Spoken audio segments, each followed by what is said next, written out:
WeWork, America's most valuable startup, filed for bankruptcy in November 2023.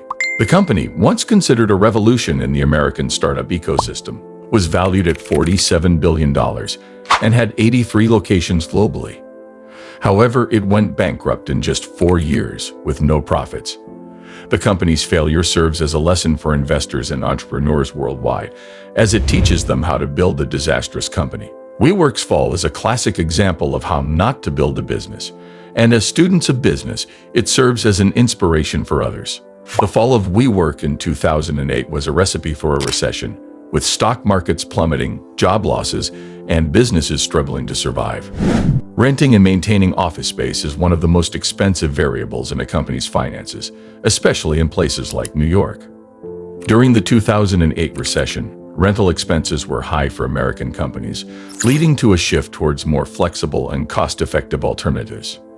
This led to businesses moving out of traditional office spaces, employers cutting hours and jobs, and the booming freelance economy.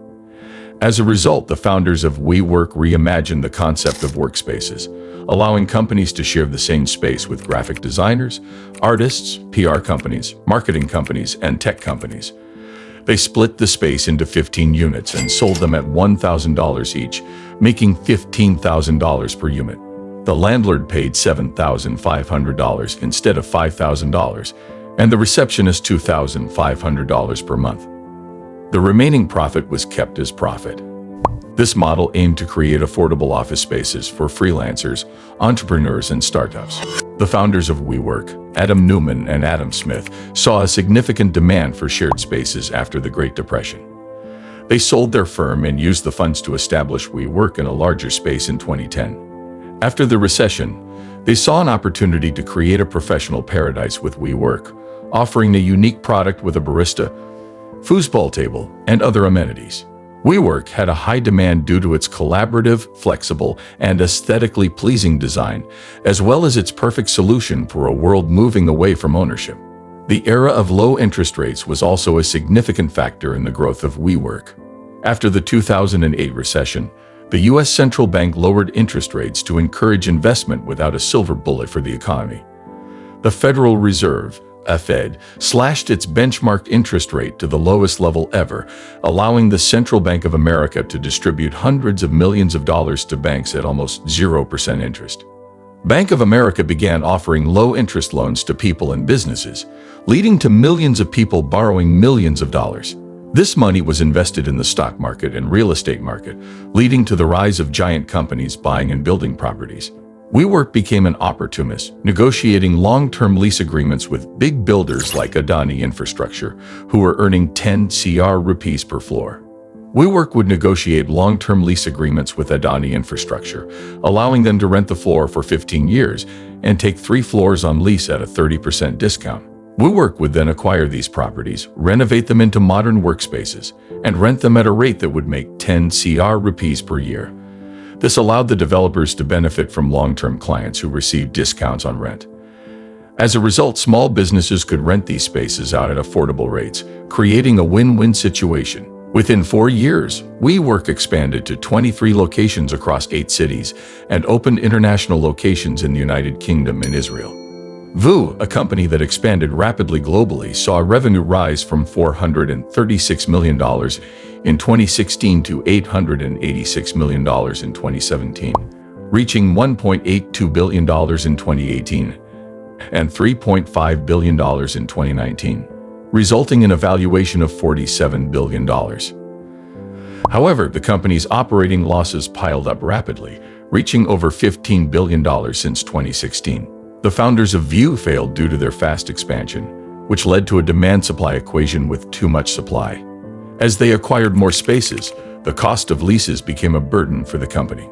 SoftBanks and other institutional investors constantly provided capital to Voo, which allowed them to sign more leases, giving the impression that there was legitimate market demand and revenue growth. Voo's failure was attributed to demand-supply mismatch and too much money invested into leases. They also failed to launch multiple side ventures such as WeLive, a co-living venture, and Rise by We, a wellness offering. Voo's failure also led to the acquisition of multiple companies, which cost them millions of dollars. The founders of View failed to understand the market and the potential risks associated with their expansion. Adam Neumann, a corporate leader, faced numerous challenges in his career, including the rise of cloud-based storage and video conferencing, which led to no profit at all. The pandemic accelerated work patterns, forcing people to work from home, and Zoom became the go-to video conferencing service. Today, 59% of professionals work remotely, and the proportion of Americans working from home full-time has gone from 13% to over 1 in 3. Office utilization did not dip after the COVID pandemic, but steadily declined by 1.4% between 2009 and 2019. The pandemic accelerated this process, leading to millions of business owners realizing that office spaces were a waste of time and money. This led to a decline in demand, debt accumulation, and company losses. Neumann also profited from his own company, laying off around 2,400 employees globally in 2019. He was a landlord in many properties that were leaned out to WeWork, making a ton of money despite incurring millions of dollars in losses. He also took personal loans from his own company worth over $300 million at very low interest.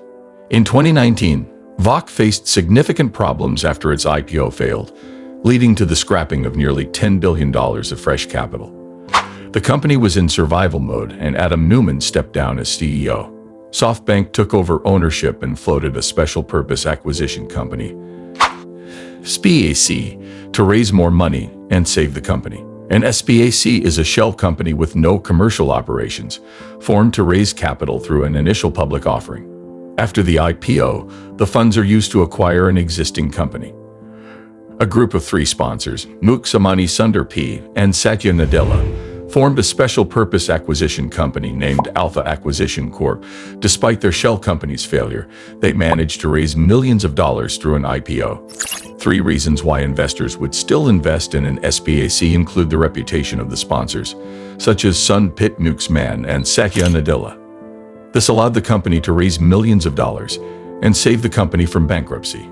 In summary, 3 leaders, Alpha Corp, and WeWork, formed special-purpose acquisition companies, SPACs, to raise money and save a troubled company.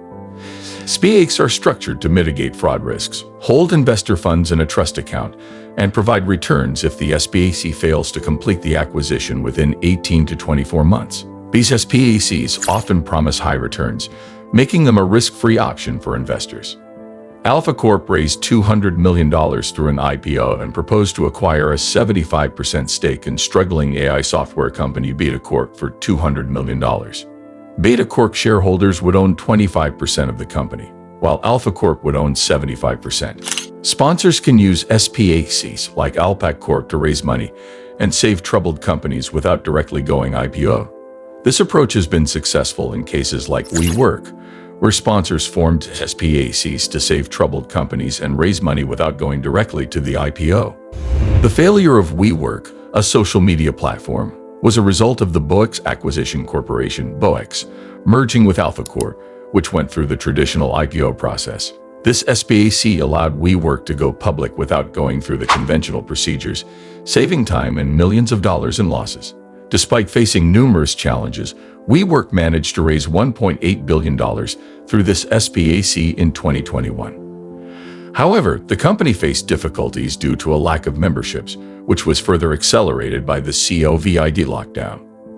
As a result, landlords began undercutting WeWork and lending their spaces to companies directly without going through WeWork, leading to increased debt and losses. WeWork filed for bankruptcy, resulting in a decrease in rent and a shift in its business model. WeWork's failure highlights the importance of sustainable growth over rapid expansion in the startup bubble. Many companies expanded for perceived growth rather than actual growth, which led to the failure of WeWork. Lessons from the failure include prioritizing sustainable growth over rapid expansion, focusing on discipline, and being cautious when spending money.